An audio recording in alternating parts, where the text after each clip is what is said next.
Hey collectors, welcome back. So on this channel, we've talked more than a few times about 4K transfers, and I'm always giving my opinion or recommendations of movies I believe either are must-haves in anybody's collection or movies that I think justify the upgrade to 4K, and maybe even sometimes ones that don't. And consistently, throughout all of those videos, the comments sections always have a lot of thoughts. You have had a lot of thoughts. And so I thought it would be fun to do something a little bit different. What I did is I went through all of those videos. I spent hours going through every single comment and recommendation from each of you. I've tallied your votes, I've tallied your recommendations, and I figured out which titles continue to come up again and again and again. And having done that, I put my money where my mouth is, and I went and I purchased the ones that I was missing, watched those, or I went and rewatched the few that I already had. And here we are today now, and instead of Peter's top 5 recommendations list again, part 2 or whatever we're going to call it, these are 5 4K transfers that you all insisted be part of this conversation. So stick around, find out what those movies are, and more importantly, find out how good your taste is.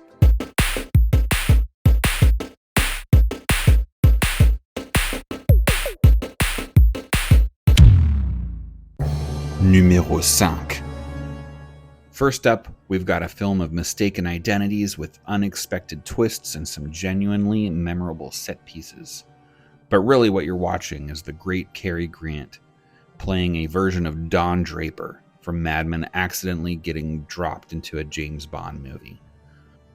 Honestly, this may be Hitchcock's most streamlined thriller, but we'll talk about that in a minute. First, let's talk about the transfer, and in my opinion, the transfer is nearly immaculate.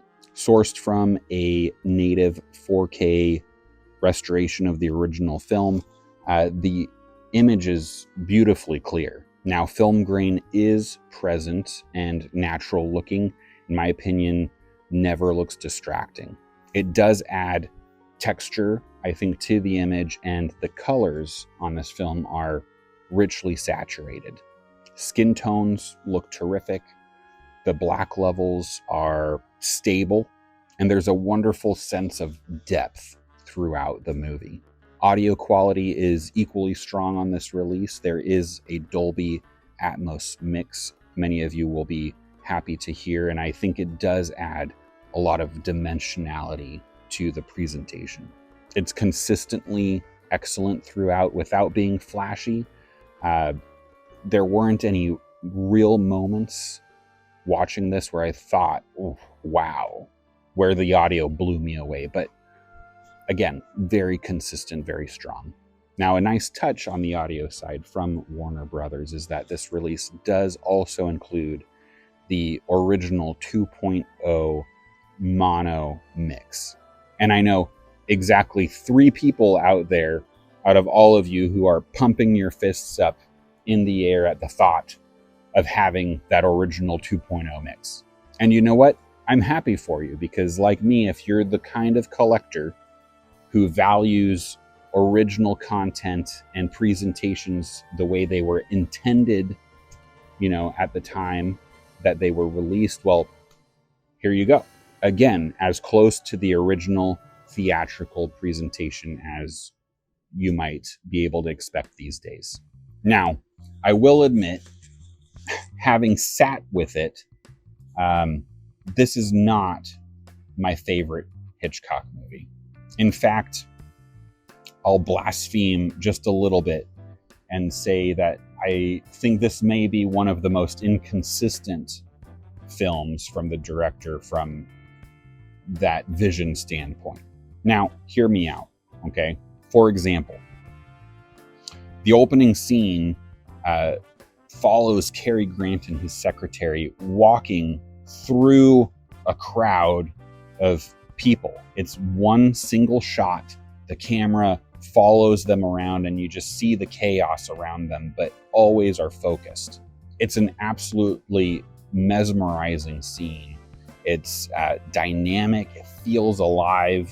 But then later in the film, consistently, there are several scenes where characters are clearly acting in front of a projection screen. Why, right?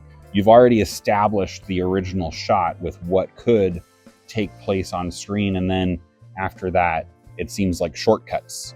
Or casting sometimes feels off in this movie, right? Like, for example, how does it seem that the actress who plays Cary Grant's mother in this movie looks like she's only about a few years older than he is?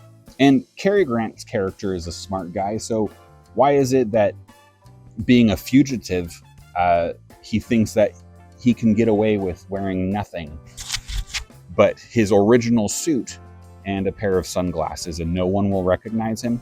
Now, these are really small things, right? And while I think they did distract me a little bit and surprise me as I was watching this movie, I'm choosing not to be frustrated by them and actually take the charm factor out of this. Let us actually be charmed, because in reality, this is a charming film. And it reminds us that cinema is always an illusion, right? So sometimes Hitchcock will give you something timeless, and other times he's showing you the seams, he's showing you those imperfections. And somehow both of those are part of the experience. So for collectors and Hitchcock fans, I am pleased to say that I cannot imagine a better presentation of this movie. Special features are also excellent, with nearly 2.5 hours of behind the scenes content and interviews, etc. Though most media veterans will recognize some of that content from the prior Blu-ray edition, so not too much more than what was already there.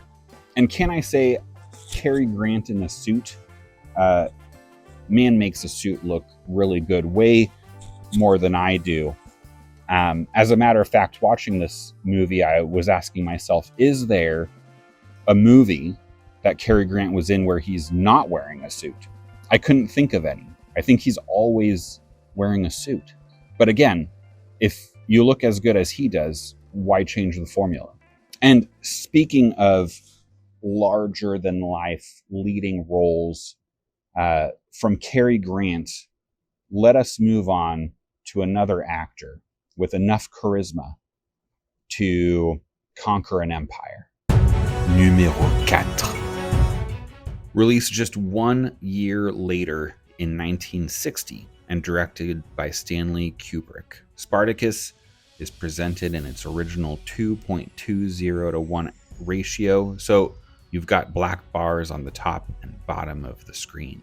Restored from the native 35 millimeter elements and graded in Dolby Vision, I honestly can't say enough about how incredible this release looks. It's absolutely flawless. However, before we talk about the transfer, I think we have to talk about the movie first. Like, this is one of those movies that your dad used to put on a Sunday afternoon. And as a kid, you just thought it was so boring looking that you would have rather been anywhere else than sit through it just for the sake of screen time. You know the kind, right? Movies like The Time Bandits or Hunt for the Red October, or honestly, literally any movie with a submarine in it. These are the movies where everybody seemed to just be talking in speeches. And then one day you revisit them as an adult and realize, wow, actually this movie is incredible. With Spartacus, I love that this movie just starts you off at complete rock bottom, right? There's no 20-minute prologue. There's no childhood flashback scenes. You're 5 minutes into the movie, Spartacus is about to get executed for being, a feisty slave, and he gets sold to become a gladiator. And the movie just crescendos from that point on. What impressed me most was probably this movie's balance, right? There's a lot of intensity in this movie. For example, the entire slave uprising scene just sparks from a single moment of strong emotion. One split decision moment changes the entire course of the plot. And then with that, somehow, the movie also gives you one of the most tender scenes that I've ever seen in a film. Spartacus sitting in the grove with Varinia confessing that he knows nothing. It's so beautiful. I mean, I'm getting goosebumps just even thinking about it. I did try recreating the scene here, by the way, with my blossom tree. How am I doing? But what that movie does have that I do not is Kirk Douglas. Ladies and gentlemen, Kirk Douglas, this man has what the kids these days call Riz. I don't know if they still call it that by the time you watch this video, but whatever they do call it now, Kirk Douglas has all of it. The man is seriously magnetic. I mean, we're talking Marlon Brando level screen presence and Gene Hackman level confidence of delivery. You just simply cannot look away from him or stop listening to the words that come out of his mouth. It's completely effortless. And if you cannot tell at this point, I absolutely adore this movie. And thankfully, the transfer rises to the occasion. Now, if I had to describe this transfer in a single word, the word I would use is glistening. I know, ew. But listen, sweat, dirt, sand, blood, muscles, skin. This disc reveals every pore and every grain. I have seen pores on this disc that I don't think their owners knew that they had. Fabric textures are incredible. Armor looks tangible. Indoor scenes at night are especially breathtaking, with the candle lights and the shadows creating this remarkable depth. And the audio remains rock solid throughout the entire movie, with a wonderful score by the great Alex North. Honestly, I have yet to see or listen to a Stanley Kubrick restoration on 4K that is not just spectacular. And if you love movies like Gladiator or Braveheart, I have to say this film, Spartacus, belongs right besides them. No doubt, no question, they just do not make them like this anymore. And speaking of brutal stories told through a natural landscape,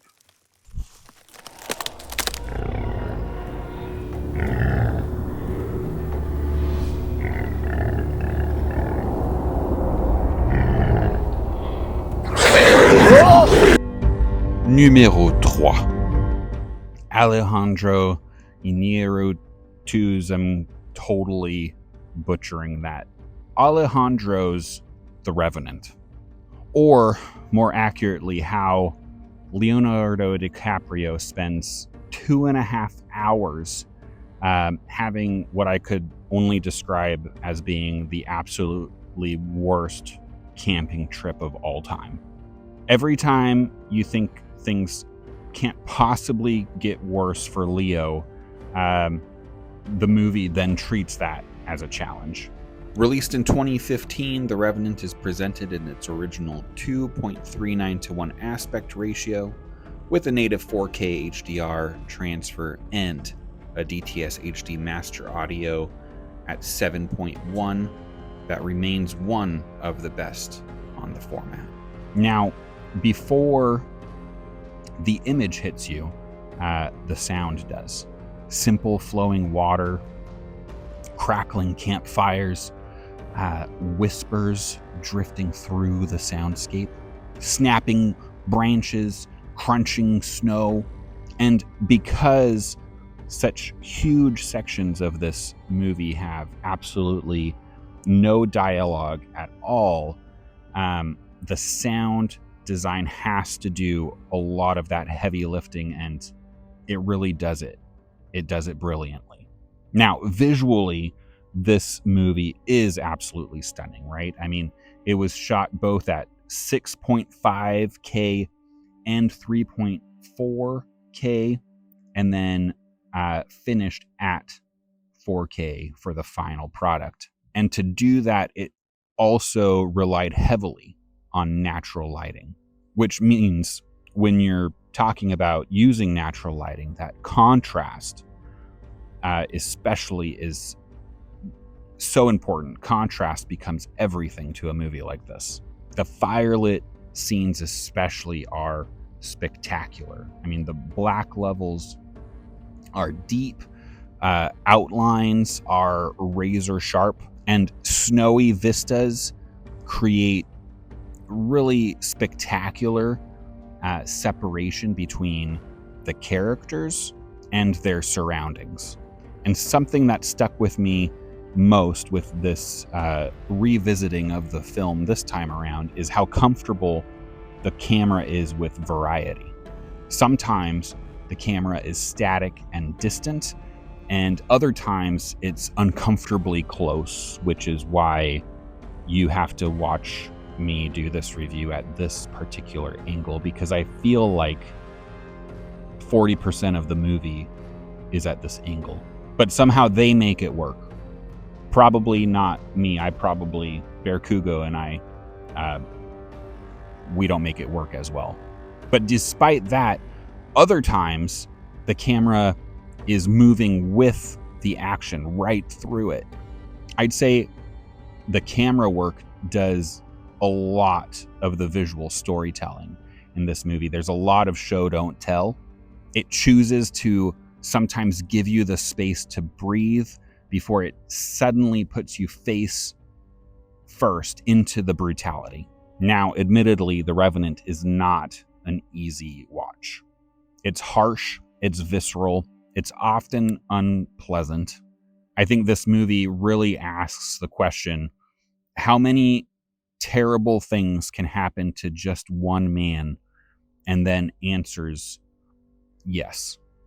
But it's also undeniably an artistic achievement, an absolute showcase for any 4K setup out there. I mean, it looks gorgeous. It sounds absolutely incredible. I'd say out of most of the movies on this list today, this might be the best sounding one. So now, after surviving the frozen wilderness, your recommendation sent me to somewhere equally beautiful, but considerably more complicated. Numéro 2. John Ford's The Searchers, released in 1956.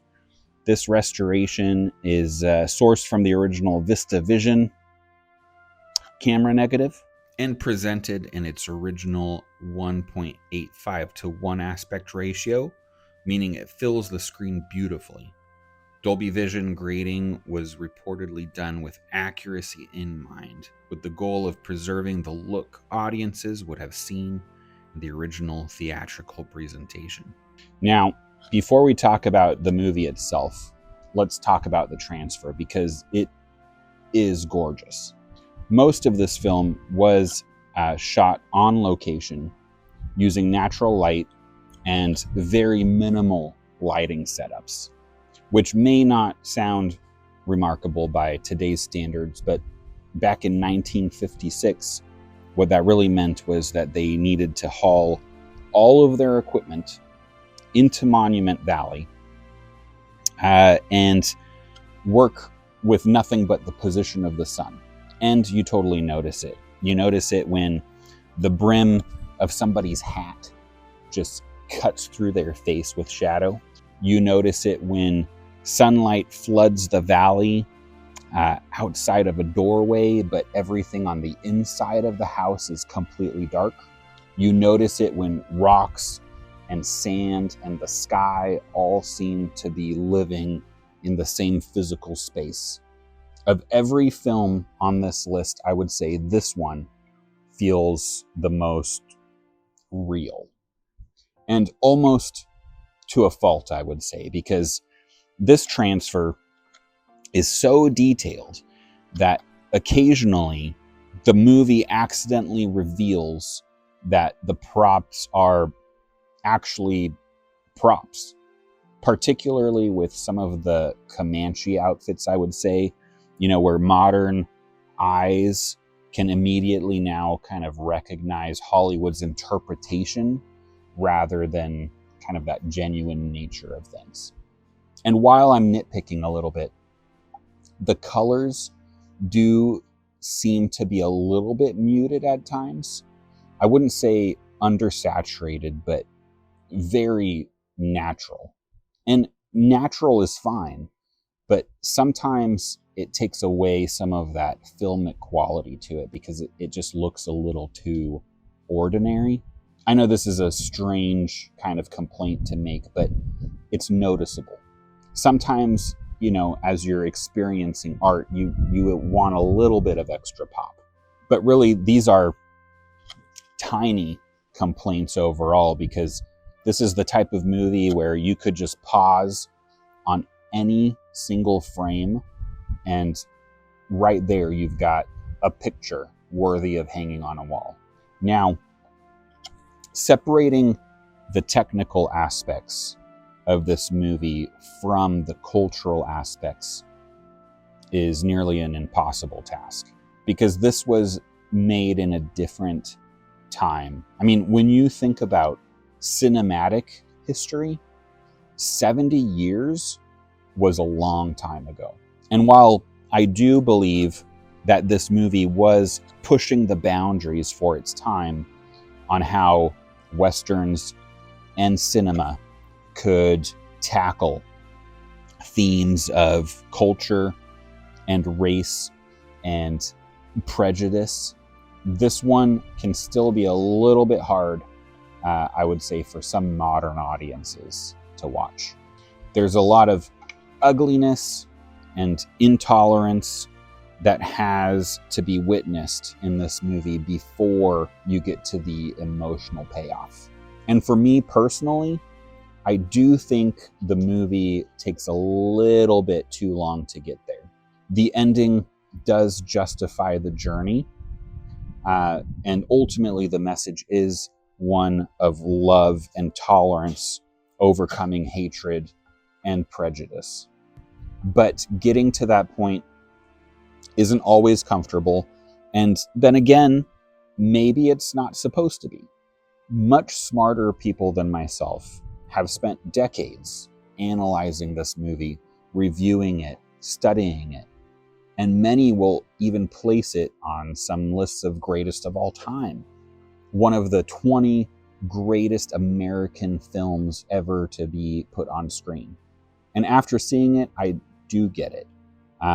I think there's so much here to unpack. I don't think it can be done in a single viewing, which honestly makes this kind of the perfect movie for collectors. Not because it's easy, not because it's universally beloved, but because it is fascinating.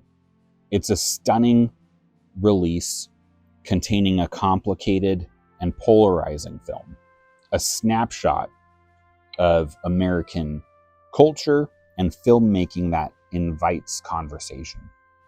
And speaking of landscapes, I did notice something going through this list of recommendations from you, which is that apparently you all really enjoy movies where nature itself is trying to kill you. And nowhere is that more true than in our final entry. Numéro 1. Ladies and gentlemen, you knew this was coming. None other than David Lean's Lawrence of Arabia. Released in 1962 and presented in Dolby Vision and Dolby Atmos in its original 2.20 to 1 aspect ratio with black bars. This is one of those discs that collectors speak about with some sort of reverence. And after finally seeing it, I understand why. There's no question that this movie is an absolute visual feast. But more than that, as I mentioned, many of these films on this list present nature as a character. And here, that is absolutely true. The desert is alive, it breathes, it has moods. Sometimes it nurtures, other times it destroys. It demands respect. And the way David Lean and his crew and Maurice Jarre's magnificent score all work together makes the landscapes feel as important, if not more important, than any of the actors on screen. Now, technically, this disc is extraordinary. I mean, the costumes are stunning, colors are vibrant, the night scenes especially are beautiful, and the level of detail in this movie is completely absurd. I mean, one thing I absolutely love about this movie is the way that David Lean uses depth. The camera often is looking through layers of action, through people, animals, structures, entire landscapes. It works that layering to guide your eye exactly where it wants you to be looking. There can be dozens of things happening on screen all at the same time, and somehow your attention lands exactly where they want you to be looking. That is incredible. It's a masterful how they do the camera work. But I do have to say, accuracy seems to be the priority here with this release, not quite perfection. And because this is a grain-heavy film that is shot largely in intense natural light, I occasionally did notice quite a bit of noise and even some vignetting in the corners of the image during some of the brighter daytime scenes. Nothing major, but enough to kind of pull me out of the experience just a little bit here and there. You know, something just a little bit unfortunate.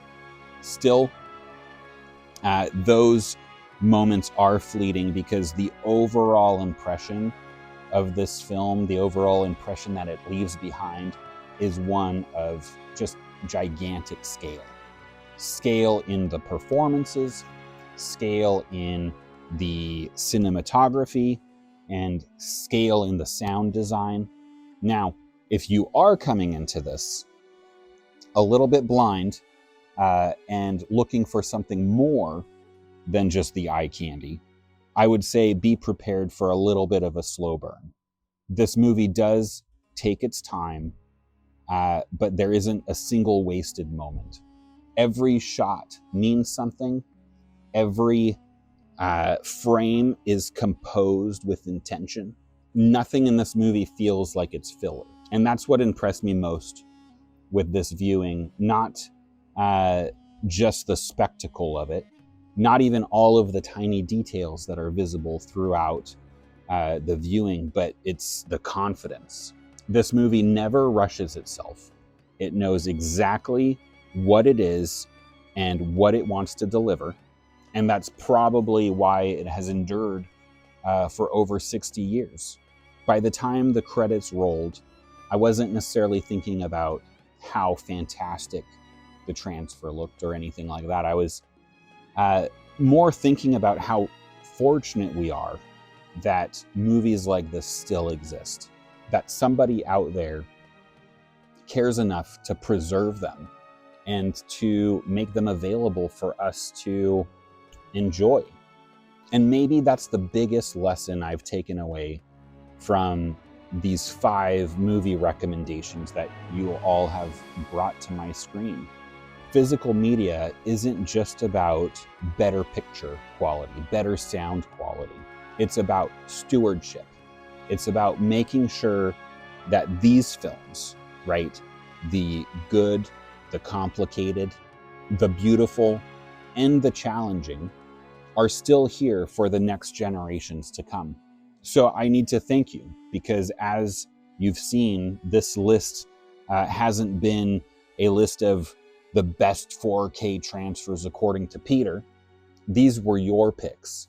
And judging by these 5 movies, I've got to say, I think you all have excellent taste. But now I have to ask, what did we miss? What did you miss? What's the one 4K transfer that absolutely belongs in part 2? Let me know in the comments. And collectors, as always, thank you for joining us today in the workshop. Until next time, keep on collecting.